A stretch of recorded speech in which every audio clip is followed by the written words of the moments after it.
Alrighty guys, real quick, back at you with another video. This time we hanging out in the Dodge Ram forum, okay? My buddy Corey Muslim got a 15 Ram. Guys, first of all, before I get started, I want y'all to take a look at these pictures. Y'all see this? Ladies and gentlemen, this is a oil control valve, guys. These are housed on top of the block in the center, right underneath the intake manifold. Oh my God, beautiful truck. Guys, having some problems, guys. But we're gonna get to the bottom of this. Let's address Corey's concern.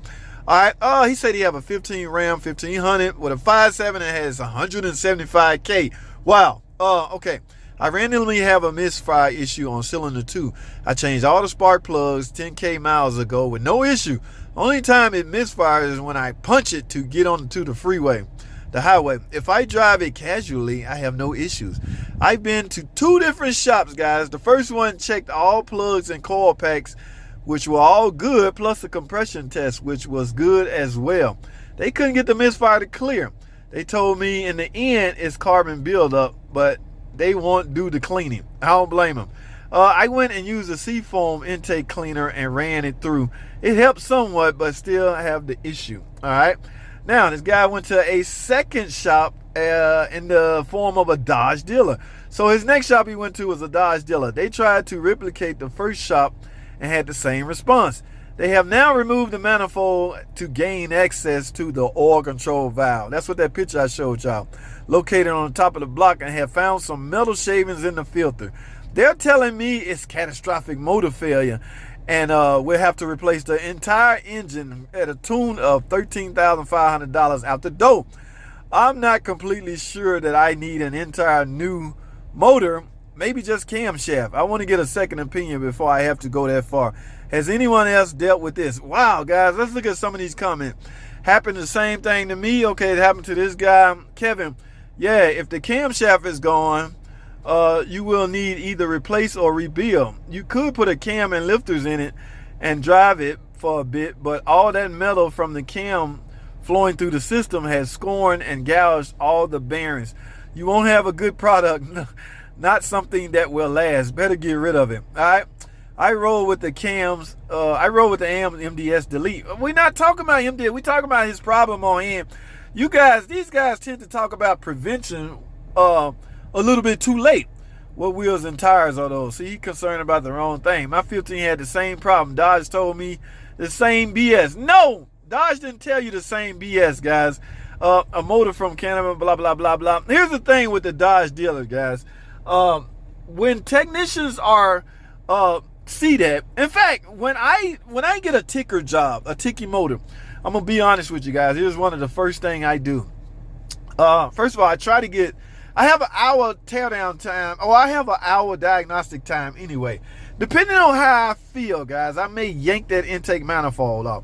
Do it take an hour? No, but you obligated an hour anyway, so you can use your hour time, allocated time doing that. I would take it off just to pull that oil control valve. If I pull it out and find shavings like I did in this picture, I'm done. Diagnosis is over, guys. Here's what that means. Those shavings likely came from your camshaft.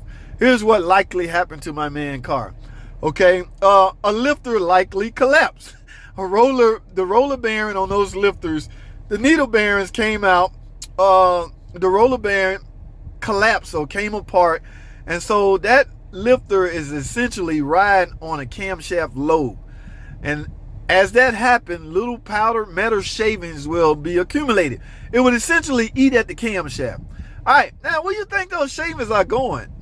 Yeah, they circulating throughout your system. Now, what we was told by the Dodge dealer, not the Dodge dealer, by the manufacturer, okay, they sent out a memo to all Dodge mechanics, Dodge technicians. Check for material lodged in the oil control valve or OCV screen before replacing the camshaft.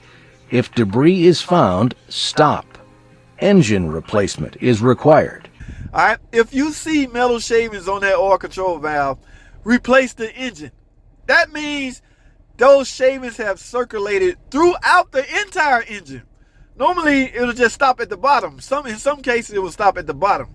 Okay, but if it makes it up that far, guys, you in trouble. You taking a gamble. You taking a risk. So all you guys out here talking about, Dodge told me the same BS. No, the mechanics are doing what they was trained to do. Now, can you fix this by doing this? Or can it be fixed? Yeah, man. If it was my car, I would do a cam and lifter set on it. Remove the oil pan. See, that's a lot of what mechanics are not doing. Mechanics are repairing these vehicles with a cam shaft and a complete lifter kit. They supposed to remove the oil pan to remove the shavings. All right, no mechanics doing that because their hope is those shavings are so heavy that they'll just sit at the bottom of the oil pan and stay there. It depends, guys. Sometimes that stuff can circulate because you're not going to get it out through the oil drain plug. That's for damn sure. So your only hope is, there is no hope. You're not going to get it all out, guys. If your camshaft chewed up and you didn't remove the oil pan and clean it out, you just took a major risk on that engine. There are mechanics out there that's doing that. I'm sorry to say, but there is. I mean, it's just a fact. All right, but for those that are blaming the Dodge dealers saying they bull, no, those techs are trained totally different than the outside world. Okay, just say if I was at Brothers Motors, yes, I would recommend, I would give her an option, guys. Both options. I would tell her the risk, and I would try to explain to her in some cases the risk. If you would be better to replace the engine, but that could be, that could blow the budget out. All right, so the customer just got to make a decision. But if I pull a oil control valve and see those shavings, I'm writing up an engine. That way I can avoid tear down time because there's nothing else I need to see at that point. I don't care about anything else. What I do see by removing that oil control valve is those metal shavings have traveled throughout the engine. They made it up top. You know what that's like for those shavings to get up top? That means there was some major circulations going on. So my buddy, I don't forgot his name, but Corey, yeah, you got a major decision to make, man. I will say this: if you opt to repair it by simply cam and lifter, you're taking a chance. All right. If it was me, JT the car guy, I would recommend an engine also. So the dealer is not shooting you a load of crap. They're operating as the way they was trained to operate. All right, that's all I have, man. I appreciate you guys watching and tuning in. I hear comments like this all the time. Now we'll talk about how to prevent this in the first place on a separate video, guys, because there are some newer ways you can help prevent the infamous Hemi tick. All right, I'm sorry, it just, yeah, we'll discuss that on another video. That's all I have, man. Thanks for watching.